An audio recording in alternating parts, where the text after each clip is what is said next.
Hi everyone, today we're going to be doing the next part of the colour along that I started on my live streams in, I think it was May or early June. I'll link it below so that you can see the first part. I did stop doing live streams, I put them on pause for a while, but I did say that I would come back to this colour along and complete it because I know that a couple of you brought this book specifically to colour along with me, so I'm not just going to leave you hanging. We're going to do a little bit more on this page today. So the book is Stjärnfall by Maria Troll. I'll leave the link in the description for that as well in case you want to get a copy. And this is the page that we started on the live stream. So as you can see, we managed to get the water done. I did have my book at an angle. I think I was colouring like this, and now that I've put it sort of straight, the waves, the lines are kind of going up in a gradient a bit. So not ideal, but doesn't matter. Doesn't have to be perfect. It's just for the joy of doing it. So we're using Black Widow pencils for this, as voted for by the people watching the live stream. So I've got my Black Widow colour family chart. So we've got every single pencil on here of the 180 set put into a family order so that we know what blends nicely. Very, very handy to have. So now that we've done the water, what should we tackle next? This is the first time I've opened the book since the last time I was on the live stream with it, so I just need to have a look, see what I want to do. Maybe the mountains or the hills. I mean, I don't know if I call them mountains because they don't seem to have much of a peak, but then again, they don't have to, do they? They look more like hills. So I'm just wondering what kind of colour to do these with. We've got some greens in the water, and these are quite blue greens, so I wouldn't want to do anything obviously of that tone, but we could still use some maybe more mossy greens for the hills. I'm just trying to think what will look nicer as a whole. I'm trying to sort of look into the future when the page is done and see what would look nicer with the flowers. I don't know what colour we're going to do the flowers yet. And obviously we've got the trunk, so that's going to be brown. Let's have a look at the options that we've got then. Apologies if you can hear my dishwasher in the background, it should stop soon. Okay, so colours that we've got, sort of maybe mossy kind of greens. I'm looking over here, but I'm also, you know, I get really stuck when I'm choosing my colours because my sort of inherent choice is always to go really bright and vibrant and bold. So I'm looking at these, but then I'm like, the water looks really nice and bright. Do I really want to sort of bring the tone of it down and desaturate it with these? Not really. So I'm sort of changing my mind a bit on it. You're getting the full sort of brain blurb coming out now. It's just my process. I've not prepared for this video, as always, not prepared.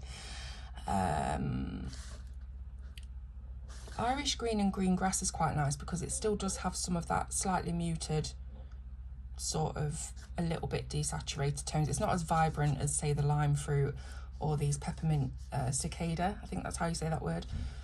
So maybe the Irish green and green grass would go quite nicely with it. Let's get them out and have a look. So I've got my pencils next to me, but it's just far too big to put on the screen. This case, it holds about 500 pencils, I think. So what did I say? Irish green and green grass. Just give me a second to find them. Irish green, green grass, here we go. So there's the two colours. Now obviously it is only two colours and we've got quite a large area to colour here, so it might look a bit flat with just two shades on it. So if I just refer back to the family chart, look at maybe what's lighter than this or darker than this and look into the other families for help. So we could go a bit darker than the green grass, make the Irish green the lightest colour, the green grass the medium tone, and then we might be able to sort of look over here.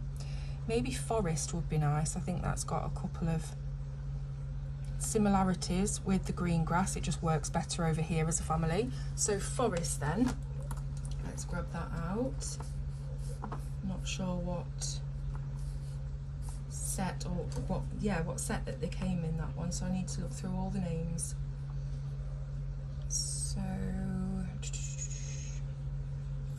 Forest comes after. Just talking to myself now, just just bear with. Forest, there we are, it's a Cobra one. So let's see what these are. So 2 of these are Scorpion set, 1 is a Cobra. If you don't have it, you can just see what's your closest colour, and if you're using a completely different coloured pencil set, then just find whatever's closest to the Irish green grass. Yeah, I think that'll work. Irish green grass, Forest. Right, there we go. So I am going to tilt this again because it's just easier for me at this angle, and I will zoom you in. I think everything's on screen there, is it? Maybe if I move this just slightly. Yeah, I think that's all right. Okay, so first thing I'm going to do is sharpen my pencils. So cover your ears because this is a really loud electric sharpener.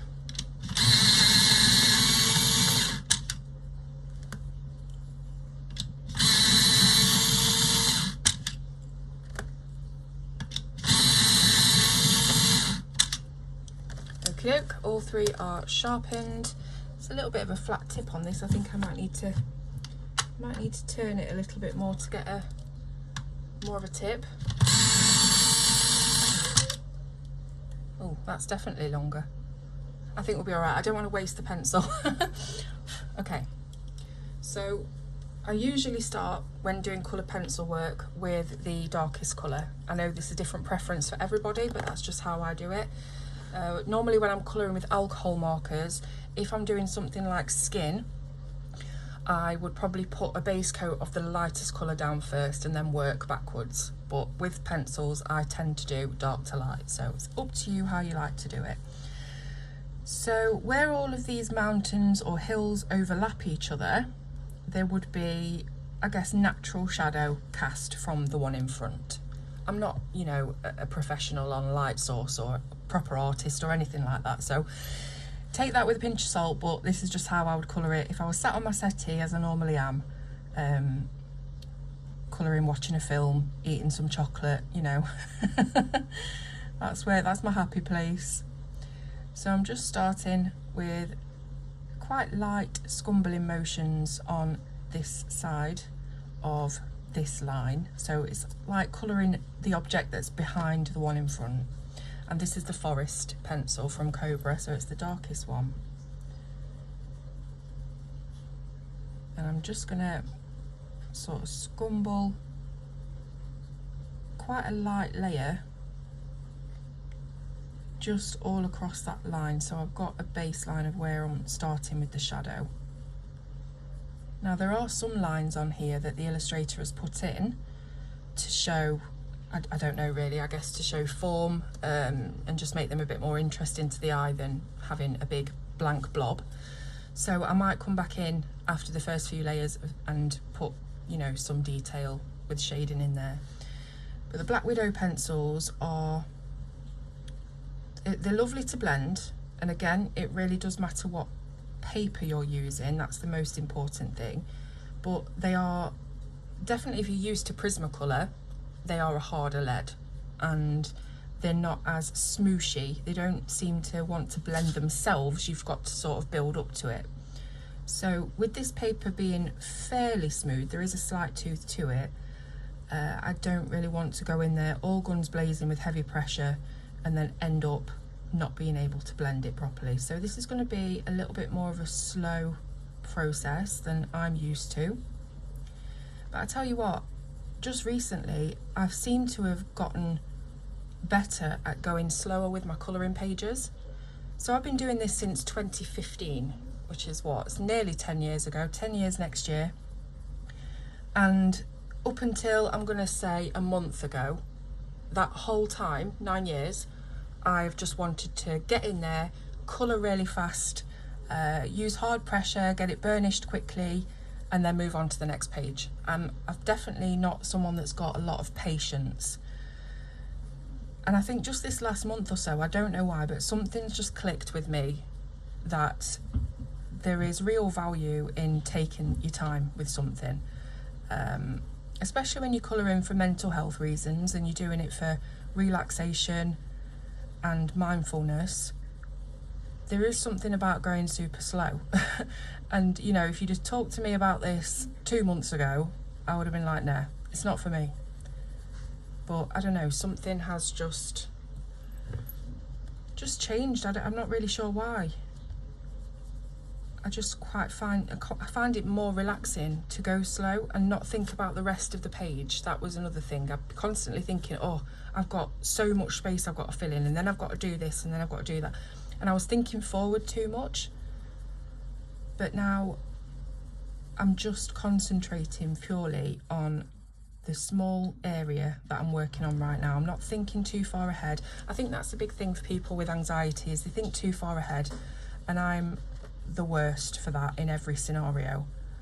So this is quite different to the usual colouring that you would see me do, but again, it matters because we've got a smooth paper and harder base leads, so we're kind of forced into colouring slowly and with light layers anyway.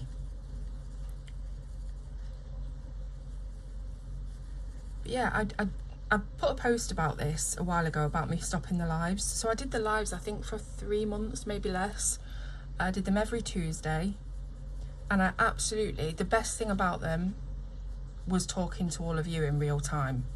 I just love the community that we've got here, you know, and just being able to talk to you and get your thoughts on things, just ask about your day, what you've all been up to. It fostered a really nice rapport and strengthened the community, I think, on my channel anyway.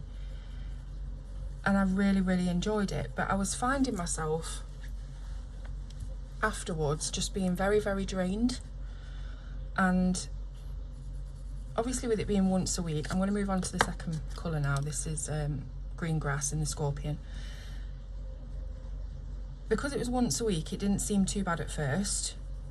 But then the weeks just started to roll around really quick, and it was almost like I hadn't gotten over last week before it was time to do it again. And I know this sounds ridiculous, it will do to people who aren't an introvert, I suppose, but I'm most definitely an introvert. And I know to extroverts, socialising with people is energising to them.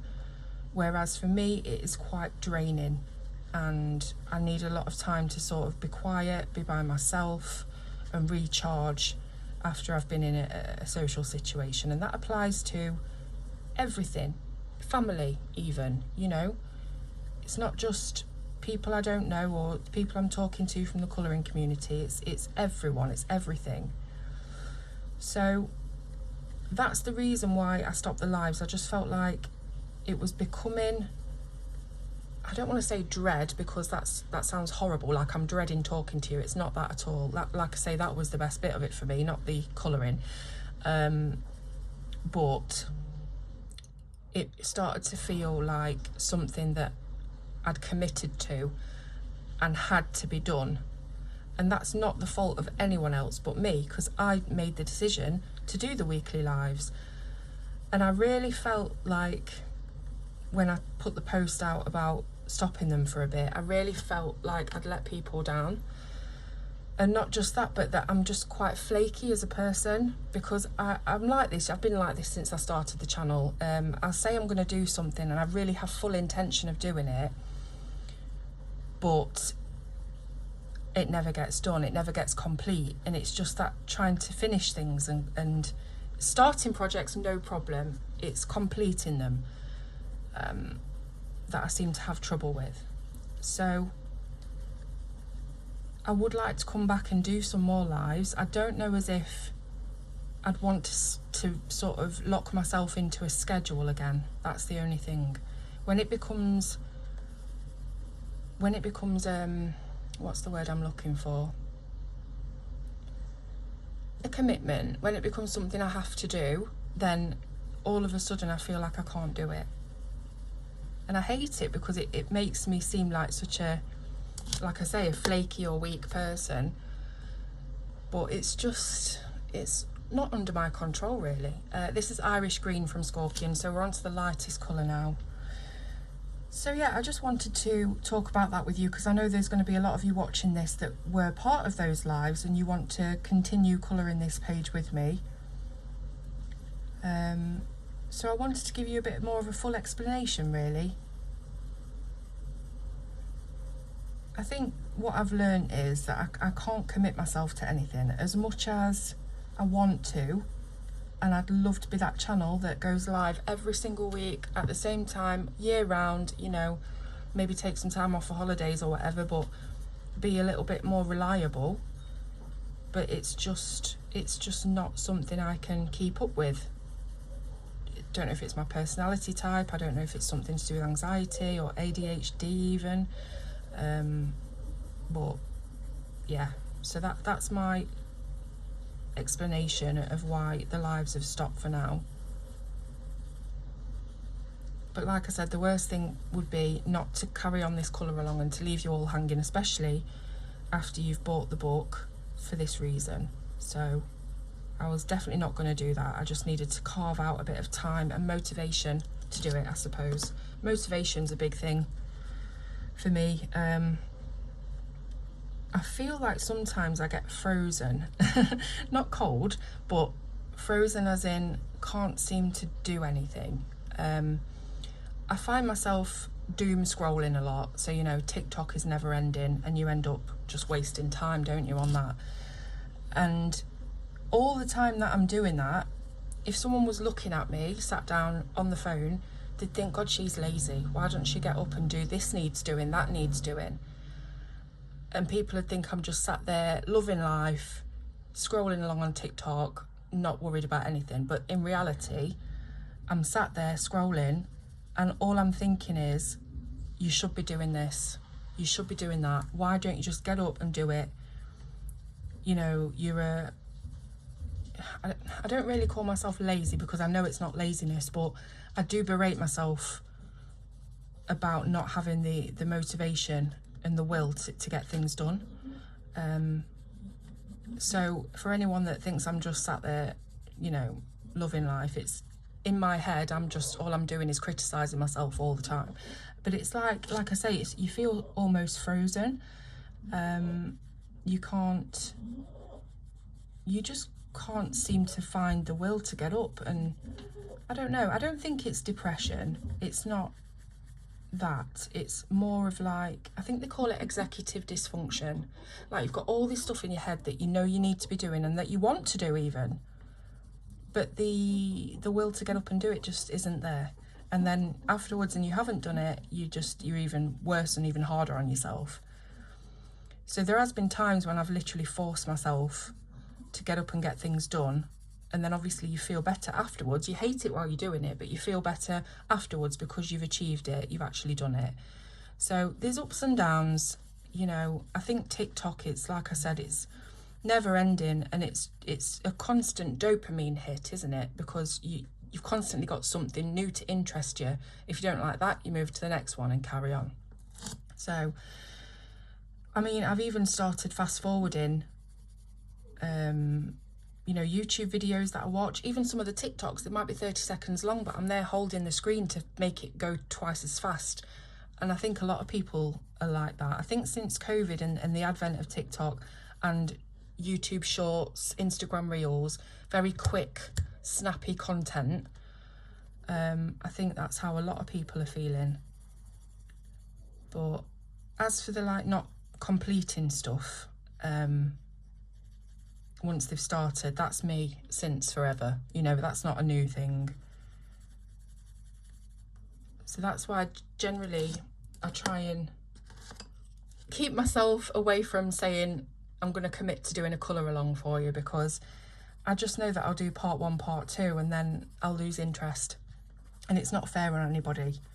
It's not fair on all of you who, you know, want to see me colour in and have supported me in the last 9 years. So believe me when I say that I really do push myself, and I do have, you know, a lot of negativity for myself around not being able to follow things through. But anyway, that's just a bit of rhetoric on how I've been feeling lately. Health-wise, I'm going to touch wood. Where are we? Wood. Been okay for a while, so that's one good thing at least. I'm just hoping it continues every day. I'm just waiting with bated breath really to see what, if anything happens and what happens next. And it's not a nice way to live, but I'm used to it, I suppose. I've been like this now since I was 17. So I hope that you're all doing okay. It's quite weird to be back colouring this page but not being able to have a two-way conversation with you. Like I say, maybe I will, if I've got, you know, the time where there's not going to be noise and things in the house, if I've got the time to do it, and then also that matches up with motivation to do it, maybe I will come on and do another one of these parts live. Because I will say it does make the time go faster, and I don't have to, like I am right now, be thinking of things to fill the silence, because I can always ask you questions, you can ask me, we can have a chit chat about what's been going on, and yeah, so that's the second layer that I've done with the Black Widows. I don't think I've used Black Widows on this paper before. I might have done, but I don't think I have. Obviously I did on the water, but previously to that. So I'm just wondering how many layers I'll be able to get on there, because I can still see a lot of speckly tooth. Hopefully you can see that. Yeah, you can. But I just don't want to go in there with heavy pressure, because it might start to have those weird dark areas where it's just not got enough tooth to take the pressure and take the layers. So I'm just trying my best to see how we go. But this is a third layer. It's so weird for me to be doing slow colouring like this in layers. I bet you guys are thinking, this isn't how Claire normally colours. Unless I'm using, you know, polychromos or something where it's a necessity. But yeah. So anyway, I hope that you've all been okay since we last spoke. I'd love to hear from you in the comments. I always do. I read every single comment that's posted on any of my videos. I'm just wondering how many videos I've got now. I should have a look, shouldn't I? I bet it's loads. I wouldn't be surprised if it was coming on for 1,000 videos, but I could be wrong. It's just crazy, really. And I think, I don't check it like, you know, frequently or anything, but I think I'm on about 72,000 subscribers, which is like amazing. But only a couple of thousand of them watch most of my videos. So you think, oh, she's got a massive following, 72. But when you look at the actual views for each video, it's that same sort of number over and over again. And they're the ones, you know, the people that are stuck with me, the people that watch the videos regularly, they're the ones I'm, you know, most grateful for. It's never been about getting billions of subscribers. It's just little old me sat in my dining room that's not got a dining table in it because there's too much colouring stuff, doing some colouring and having a chat, you know, nothing special. I'm not one of these big channels with amazing equipment and editing and all that kind of stuff, which, don't get me wrong, oh, amazing. I mean, Sarah Renee Clark jumps to mind because her editing and production quality of her videos, wow, she's just amazing. How fast she's come on as well. I think she's only had her YouTube channel for, I think it's like under 2 years, and she's just soared. It's absolutely incredible to watch. But that's not what you get with my channel, because I haven't got any of that expensive equipment, or, you know, I'm not really properly versed in editing. I can do a bit, but I just wondered if I've got any glare on this. I have. I'm going to move it down a little bit because I don't want the glare to impede your vision of what's going on here. So yeah, I think I'm on about 72,000, which is amazing, don't get me wrong. But I love my return commenters, you know, the people that interact with me on most of the videos, and you're always there with a supportive comment or what's the word, constructive criticism, which I always take on board. I think it's very, very important, constructive criticism, because it helps you grow, it helps you learn and change things for the better. So never have a problem with that. Obviously I do get trolls from time to time, but not as many certainly as a lot of other channels, so I'm thankful for that. But yeah, it would be cool. I can't deny, even though I've said all that, it would be really cool to get to 100,000. I think if I managed to reach 100,000, I wouldn't even bother ever checking subscribers again, because that's like the goal to me. Even when I very first began, I was like, if I can get to 100k and get that shiny silver play button and put it in my house and have something visual to look at and say, you've achieved this, it would be like a huge boost, sort of, I wouldn't say emotionally, yeah, I guess emotionally, psychologically. So I would absolutely love to do that, and I think if I get anywhere near it, I'm going to have to do some sort of massive giveaway. I know a couple of other channels have done this. I think Colouring Bliss is nearing 100k, which is incredible. Can't wait for her to get there. But yeah, I'd have to do some sort of massive giveaway. And I mean, I don't know what I'd do. I don't know what I would give away, but it has to be something big. I have to think about it a bit more. But I think I've got a lot of time before that happens anyway. But when it does, we will have to celebrate with something like that, because I'd love to give back to you all. And I mean, even if it's things that I've got, you know, that have been sent to me by companies, that's just kind of hanging around and not really getting used, that would be fantastic. I could maybe make up a few different prize bundles of just random things that I've got, you know, that I've not really used, that would really benefit people. Or maybe I could look into saving up and buying a big 100k giveaway item. But I don't know, I think it might be better to let a few people have a go at winning some different things, like a mystery box. That might be cool. It'd help me clear out for a start, because there's just too much here. There's too much going on and not getting used. So that would help me, and it would be really nice for people to receive just a surprise box in the mail. But anyway, I'm getting ahead of myself.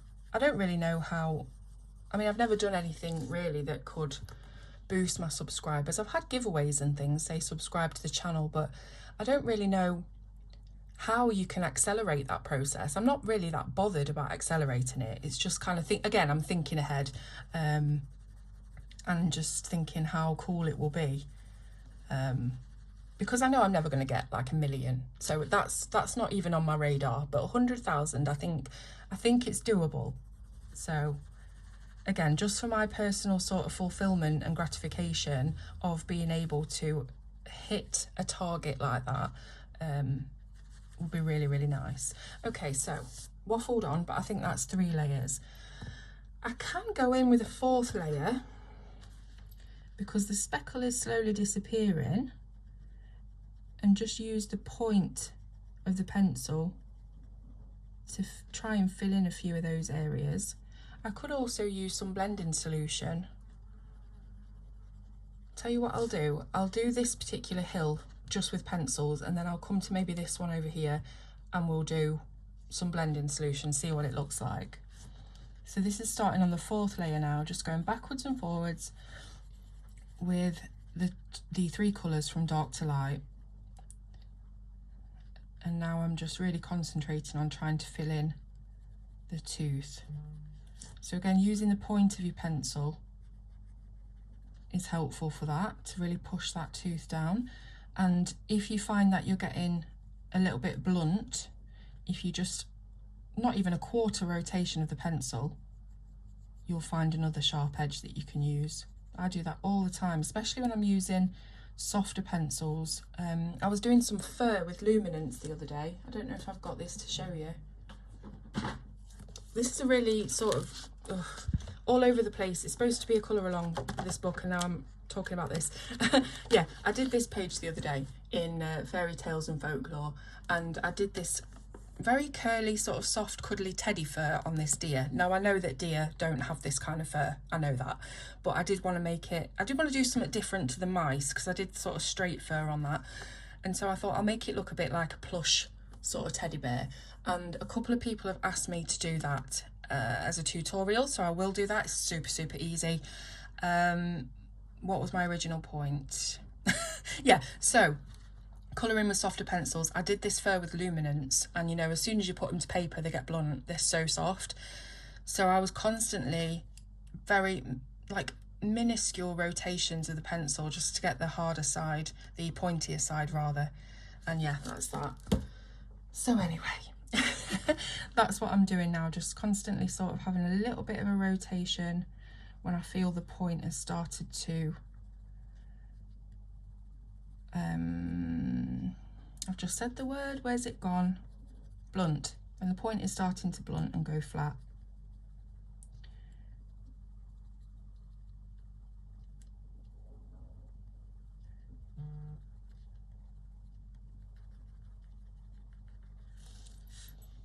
It's not looking bad at the moment. Like I say, if I was colouring with Prismacolors, this would all be done in this time that we've been concentrating on this little bit, but I hope that you'll enjoy just spending a bit of time watching a bit more of a slow and steady colouring from me. I'm so not used to it, but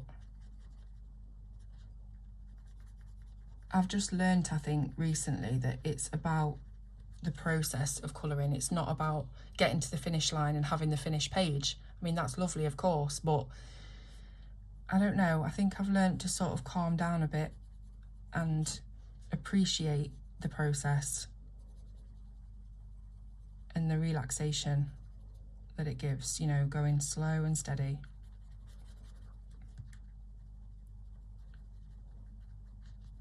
So I'm doing quite well at filling in the tooth here. It's not going to be perfectly smooth like it would if I was colouring Prismacolors, because they don't smush. You've got to do a bit of work. Green grass again. Getting the point of the tip. So I'm changing the angle of the pencil slightly to get more of that point on the page.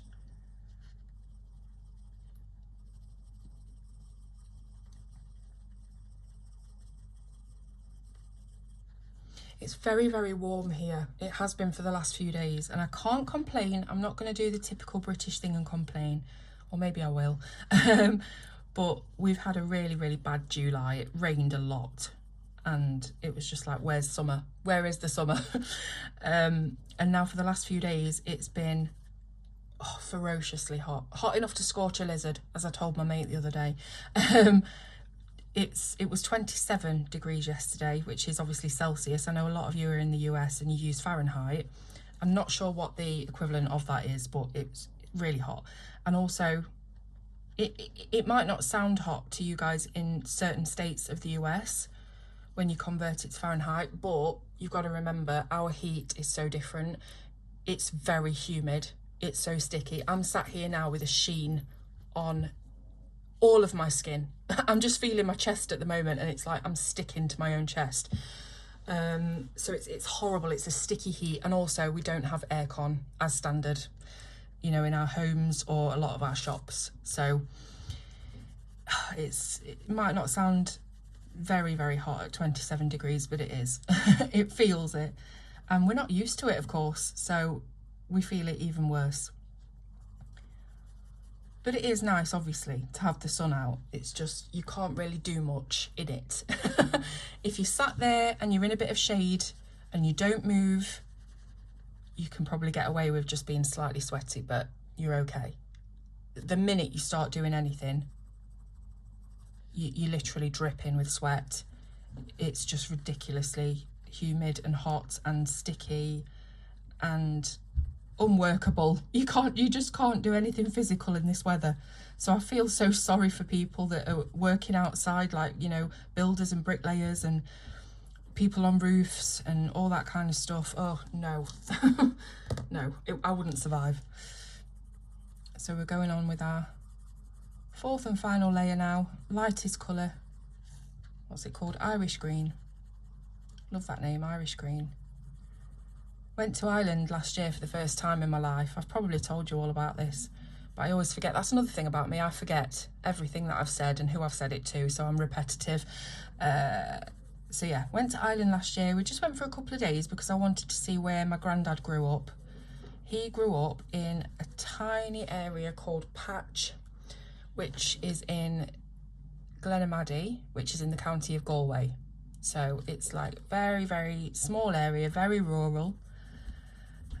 And we got to go and see the house that he grew up in.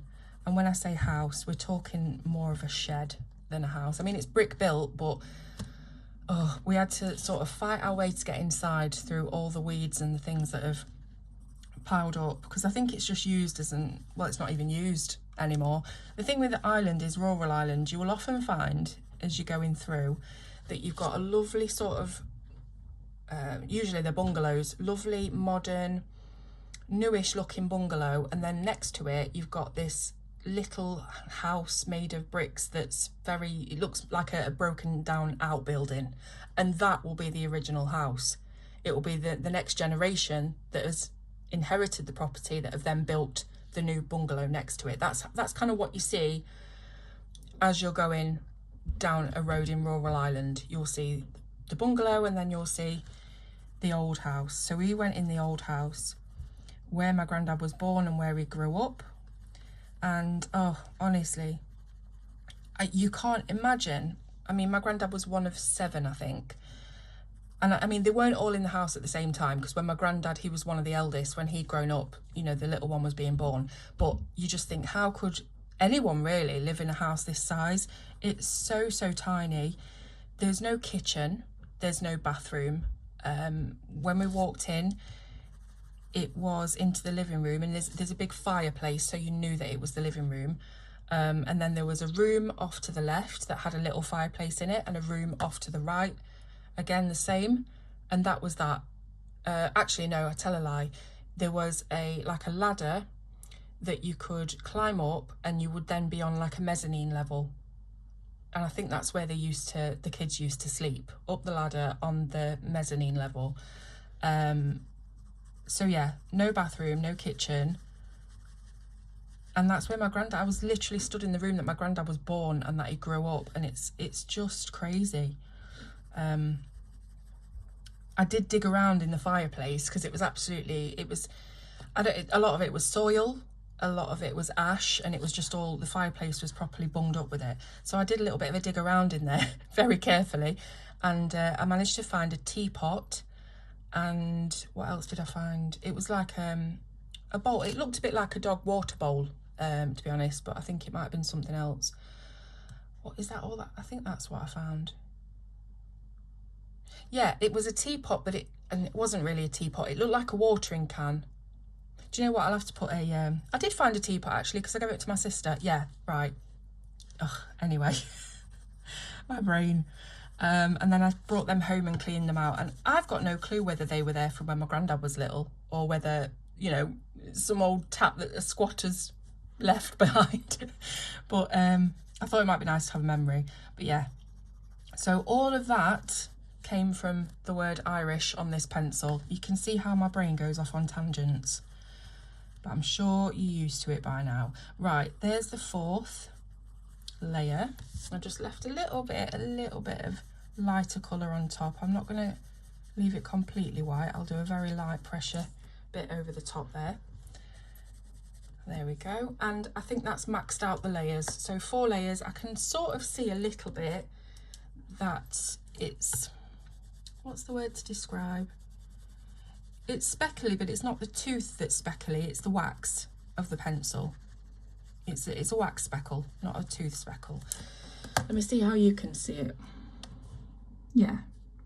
I don't know if I'm zoomed in far too much here for you to I hope it's not distorting it. Maybe I'll just bring it back out a little bit. But yeah, that's all right. So 4 layers. I'm going to jot that down next to me, 4, because I'll forget. 4 layers, and we've got a nice sort of green hill. So we're going to start on this one and the other small one, and this time I'm going to go 3 layers and then maybe try some blending solution, see if we can cut out a little bit. See, I'm trying to speed up the process now, aren't I? That's the old me coming through. Try and see what that looks like. So, oh, I'm so hot. I'm literally wearing my nightie. It's one of those Oodie nighties. I don't know if any of you have got one, but they're so, this is Space, this one's Space, and it's so stretchy and cool, the material. Oh, it's lovely, but I'm just so hot. And I think the talking, it makes you hotter, doesn't it, for some reason, when you just non-stop blabbing. So let's get on to the next one then. Okay, start with the forest. Make sure I'm in view. Yep. So yeah, went to Ireland, loved it. It was really, really nice to see where my granddad grew up and visit some family that was still out there. One of my granddad's sisters is still going, bless her. We went to see her, and she had homemade soda bread. Now, I don't know if you guys in America will know about this. If you've got Irish family, you will.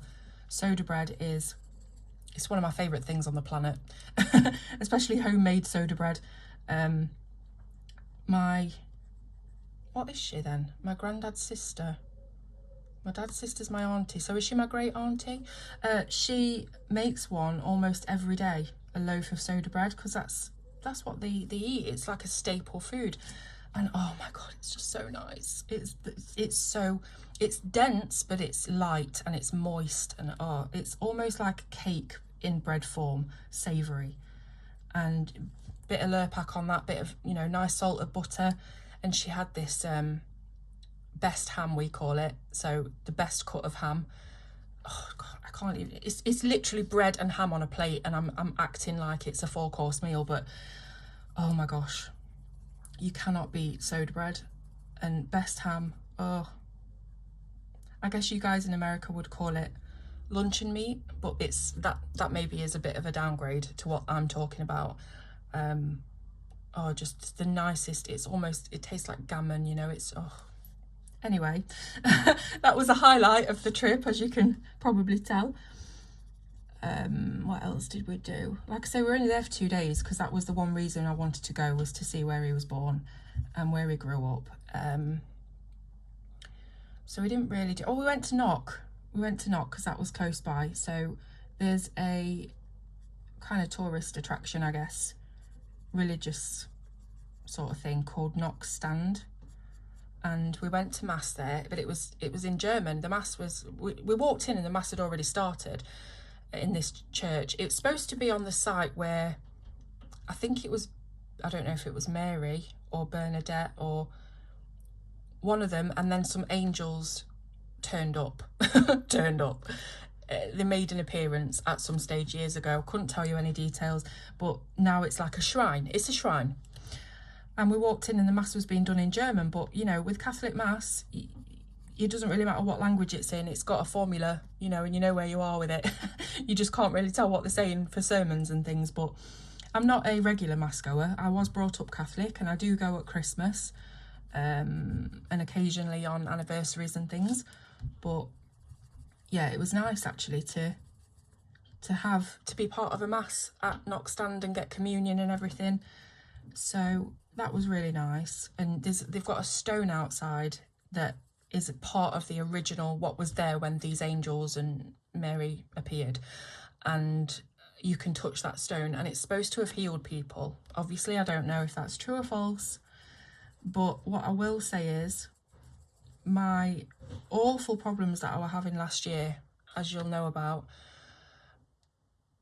I can't really attribute them disappearing to that. I did touch the stone and I did sort of pray, and I have even got a bottle of holy water here from Knock that I brought. And I think this is Archangel Raphael, who helps people, I don't know, going through stuff. I can't really remember. Is that even on screen? Sorry. I always forget I'm zoomed in. That's what I got from Knock. And when I got back off that holiday, in fact, I was in the airport waiting to board the plane, and I got a call off my doctor saying that they were going to diagnose me with abdominal migraines and they would put me on a drug called amitriptyline. And since I took that, I had no further episodes until January, but it was a very mild episode. And then again, I think I moved up to the next stage. So I started on 10 milligram, moved up to 20 in February. And then I had a bit of a blip, May, I think it was, but I managed to sort of settle myself down and remain on the 20. So I don't want to say it was visiting knock that cured me, because I don't think I'm cured, but it was probably the tablets. But it was nice. Even though I didn't, you know, put much stock in it, I still asked, I still prayed, and, you know, please help me with this. So who knows? But yeah, Ireland's beautiful. Like I say, it's very, very rural, especially the part we were in. You know, even the town seemed really basic, I suppose. And it's just somewhere that would be absolutely lovely, I think, to retire. You know, I'm not sure as if I could live there full time now. I'd definitely need a car. I'd need to be able to drive for sure. But it's somewhere that I think would be absolutely lovely to retire to,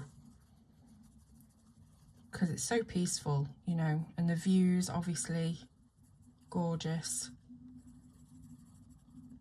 And it's a lot of it is very much untouched, you know. There's not a lot of building going on, at least not in the place I was, but it just feels very rural and very natural. So if you haven't been to Ireland, do. Especially if you like that kind of thing. If you're somebody that likes, you know, clubbing or big shopping centres or seeing amazing sights that's, you know, tourist traps, you probably wouldn't like it. But if you're somebody that just enjoys a very idyllic view and a very relaxed, quiet place, I'm not sure you can get better than Ireland. It's so rugged as well. It's not, well, at least where I've been, it's not as rugged as, say, Scotland or Wales. I didn't see any mountains, I don't think, or what have you.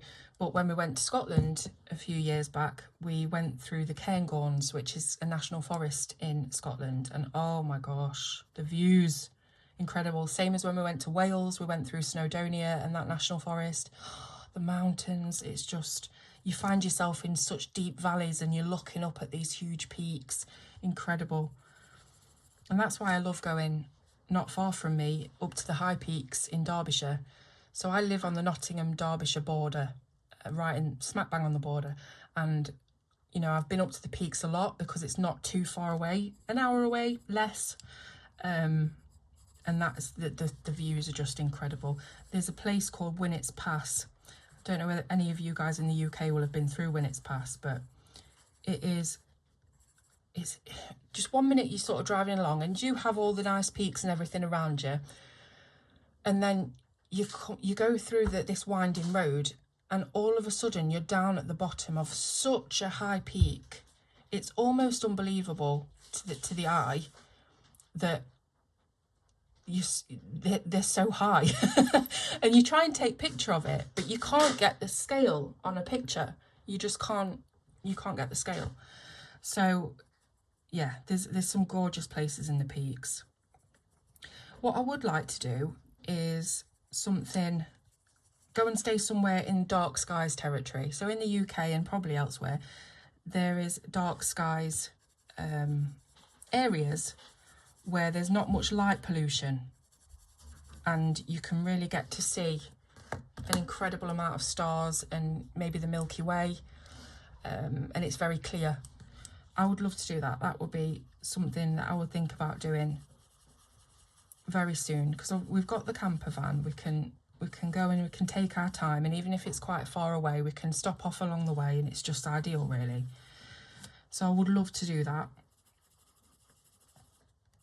But I think I've been to every corner of the country. I've not. There's so many places I haven't been in this country. I'm not well travelled, believe me. But I have been to Scotland, have been to Wales, and I've been right down to Cornwall, been to St Ives. That again, oh, gorgeous, gorgeous views. Tintagel Castle, which I thought was called Tintagel, and I always say Tintagel, and my husband takes the mick.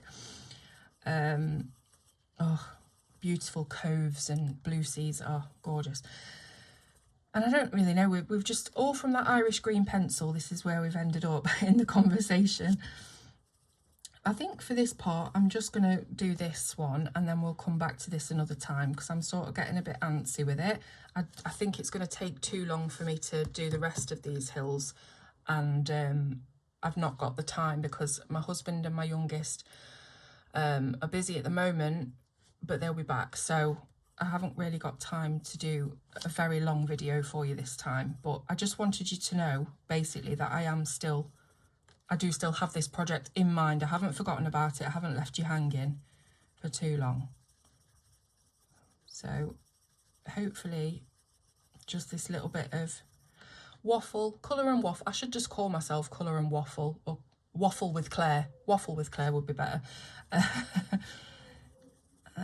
And you know, sometimes, like, I think I've done pretty well today on just talking off the cuff, but you know, sometimes I cannot think of a single word to say. But for some reason, I'm very talkative today. Could be totally different later on or tomorrow. But anyway, we're all weird, aren't we? It's normal to be weird. These little quirks and things that we've got. So back to Irish green for the top bit. It's quite difficult to also concentrate on colouring and talking at the same time. Emily Illustrator does it, like, she's a pro. And she can talk till the cows come home, and she's always got something to talk about and something to say, whereas I get just very quiet when I can't think of it and I'm desperately thinking, what can I say to fill the silence. But there we go. So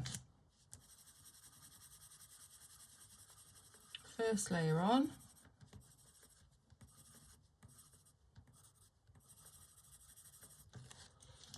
Let's go for the second layer then. Back to forest. Speaking of forest, Nottingham Forest are my local team. It's the team that all my family support. I wonder what your local teams are, or what team that you were brought up on, even if you don't care about football. Like, what team were you? Did you have ingrained into you to support when you were a kid? So mine's Nottingham Forest. And our ultimate rivals are, of course, Derby County. Nottingham and Derby are two counties next to each other, and they're very big rivals. But no, I'm not interested in football really at all. I did watch, I must admit, the England final of the Euros. I just knew we weren't going to win. But you always slightly have that little sparkle of, will we? Are we going to win? How amazing would it be? But no, our women's team are far, far superior. But yeah, so not into football. I think snooker's coming back on soon. I do quite like snooker. Only really, though, when Ronnie O'Sullivan's playing. He's my favourite player. And I was lucky enough to meet him, but I didn't really speak because I get really shy when I meet people famous, and I either end up not speaking at all, which was the case with Ronnie, or speaking too much and saying something ridiculous and just feeling like an idiot. You know, so anyway, I think snooker should be coming on soon. I'm not sure what though. I'm not sure. I think the Masters maybe. I don't know. Anyhow. But no, the sport that I loved the most to watch when I was growing up was darts, if you class that as a sport. Some people don't. And I always really wanted to go to Lakeside, which is where they filmed the World Championship. Never managed to go. And I think they've moved it now. I don't think they do it at Lakeside anymore, as far as I know. But I used to love watching darts. I love the atmosphere. You know, snooker's completely the opposite. Everyone's quiet. You can hear a pin drop and it's very formal. Darts, darker? No. Darts is totally the opposite. So, you know, everyone's got a beer, everyone's happy, everyone's excited, and people are dressed up. And then you've got the characters that come out, you know. we used to watch, who did I used to watch? Raymond van Barneveld was on when I was younger. Andy Fordham, the Viking, because he was a big lad. I think he lost a lot of weight. Ted Hankey was the Count, the Dracula kind of character, but he's come under, like, he's done some bad stuff since, so less said about him the better. Who else did we used to watch? I'm trying to think. Oh, Wolfie, of course. I don't know, I loved watching it. You know, the walk-on song. I know they've got a walk-on song in snooker, but it's not the same. It's not the same. But I haven't seen that for years either. It's funny, isn't it, how your taste sort of, or how you just stop watching certain things.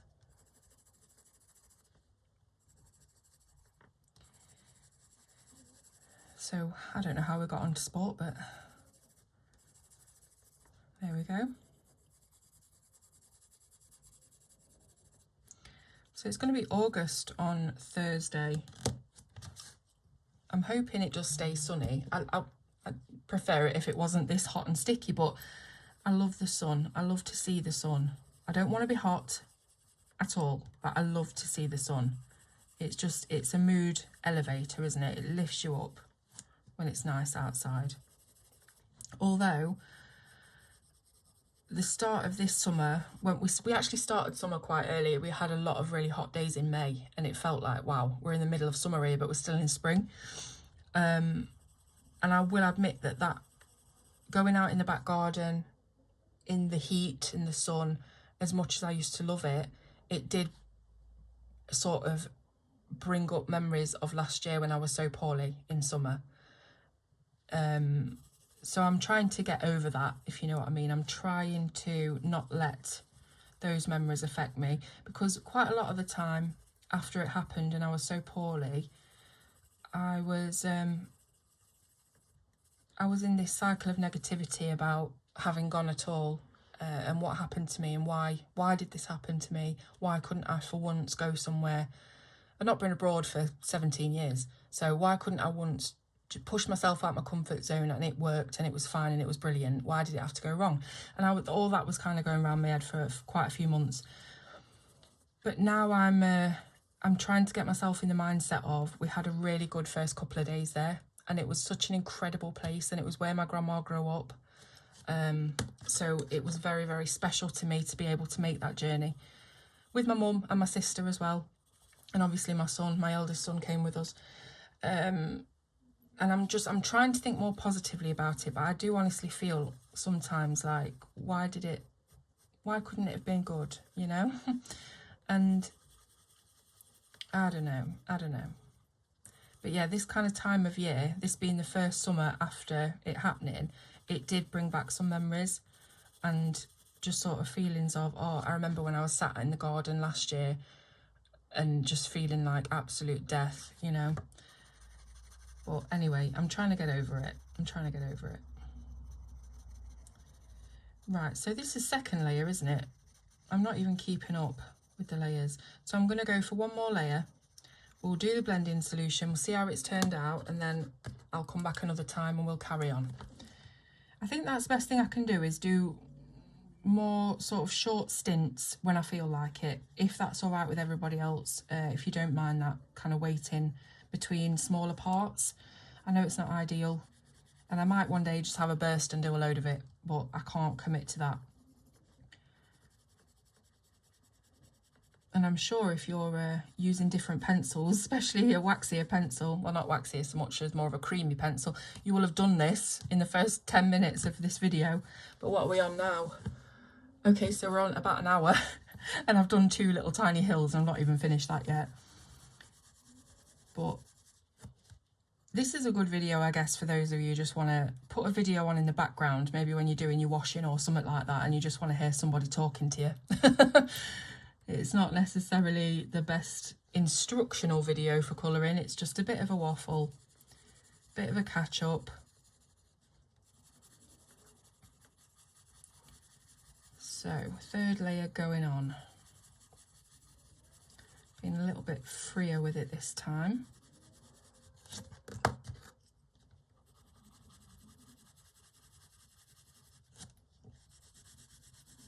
course, it is the summer holidays now, so I've got both kids at home. So it's finding time as well as finding space for filming when there's so much noise going on. I mean, my kids aren't young anymore, they're 18 and 15, but you know what I mean. There's always something. They're always in the fridge, or what's for dinner, or you know. So I'll just find the time when I can, and hopefully that's okay with all of you. I do worry about it. I do, you know, sort of berate myself for what I perceive as letting people down, but I'm certain all of you are going to be saying, you're not letting anyone down, don't worry about it, blah, blah, blah, which is great. And I really, really appreciate that. But I think sometimes you can't help but be your own worst critic. And it doesn't really matter what anyone else says. It's how you feel, isn't it? But anyways, I'll try my best to come back to this as often as I can. And I mean, if you're happy with it, I could even do these other 2 hills off camera if you want me to, you know, because it's literally going to be the same thing, and this is going to take a while, isn't it? Let's be honest. So if you don't mind me doing that, I can come back when the hills are done and we can start and look at a different part of the picture. I did that a couple of times in the lives where, you know, it was a repetitive colouring and it didn't really need to be done live, didn't really need to be done on camera because I'd already done it. So if you're okay with that, that will definitely speed up the process. Right. That's the 3rd layer gone on then. I'm just doing a bit of a smoothie bit. Okie doke, blending solution. I've got some solvent here called Zest It. I'm going to get a paintbrush because that's my kind of preferred way of doing it. Let's have a look in the brush bag. That'll do, donkey. Right, open her up. Oh, it's got like a cap on it. I've not opened this before. Hang on a sec. See if I can get this cap off, or if, oh yeah, I can. Bear with. There we go. Just had a bit of a plastic plug in there to stop it leaking, I guess. Right. Oh, that really does smell of orange. That is really strong. So Zest It is an orange smelling solvent pencil blender. And I'm just going to start in the light areas so I'm not dragging any dark pigment, and then work our way down. So I'm barely touching the paper with the paintbrush. You don't have to do any kind of scrubbing motion or any hard pressure. Barely touching it. And all that does is it breaks down the binder. So whatever binder they've used in the pencil, in this case it's wax, this will break down the binder and it will allow the pigment only to show up and smoosh together. So it's good at sort of getting rid of tooth, or at least the appearance of tooth. You've still got tooth to play with if you wanted to layer up again, because you're not smushing that tooth down, you're not using pressure. So this has got good for the appearance of a burnished piece, but with still room to layer on top. But I don't know if we'll need to do that because this is working quite well. So you don't need a lot. I tend to put more on than I need, always have done. And we'll let that dry. Put the little plug back in. There we go. So on the back, when you use this blender, you'll see that it leaves a grease mark on the back, but please don't worry, it will disappear. When that solvent has, I was going to say dried, but it's not about it being dry, it's about it evaporating. When that solvent has evaporated, you won't see that at all. It's just the initial sort of greasy mark that it leaves on the page, but it completely disappears. And you can see it a little bit around the top of the hill as well. But let me try and put some, oh no, I can't because it's double-sided. Just putting my hand under there and trying to see what it looks like without seeing the imprint of the other page beneath. That looks quite nice. I mean, it's not as vibrant as this one. If you're looking at comparison, don't know whether you can tell. it's not as vibrant, so we might want to come back in and just do another layer. Now, you're supposed to wait till it dries before you do any more layers, but of course it's me, I can't wait. So what I normally do is come back in and layer over the top while it's still a bit wet. And this is really nice because it works on the end of your pencil to sort of dissolve the binder as you colour in. Probably isn't a great idea for your actual health of your pencils. So, you know, again, pinch of salt, but it's just what I do. So you can go over it and it creates a really nice texture on the page that you can deepen up the colour on. It's very hard to describe. It feels like you're sliding over the page, but again, it's blending at the same time. So very hard to describe. If you've got pencil blender, you'll know, and literally any pencil blender will do the same job. So if you've got Zest-It like me, if you've got the old Spectrum Noir blending solution, or Gamsol odorless mineral spirits, out like that, it will work the same. So again, you can layer up very quickly once you've done your layer of blending solution, because it just slippy slides over the top and dissolves itself at the same time. And again, you're not messing about trying to get rid of tooth because it's all been filled in with pigment, but it's still not lost its integrity as tooth, if that makes sense. Am I speaking rubbish? I don't know, but it makes sense to me. So you can see that we are making that colour nice and vibrant now over the top of the blending solution.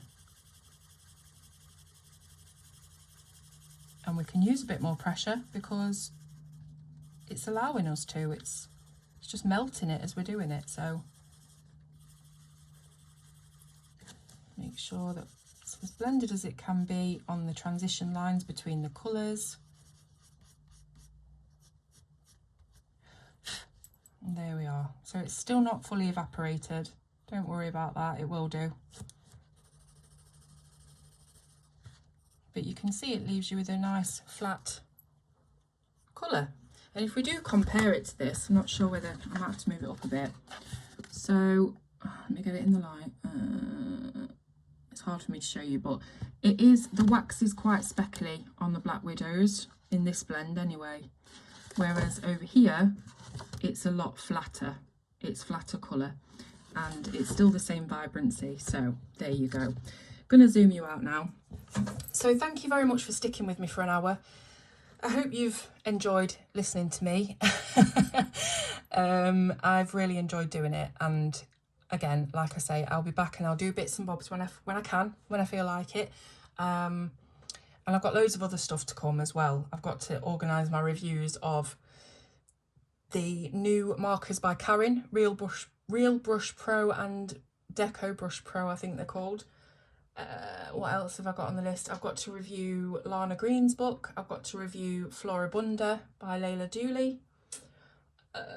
What else have I got to do? I've got a list on my phone. Let me just quickly check so I can keep you up to date.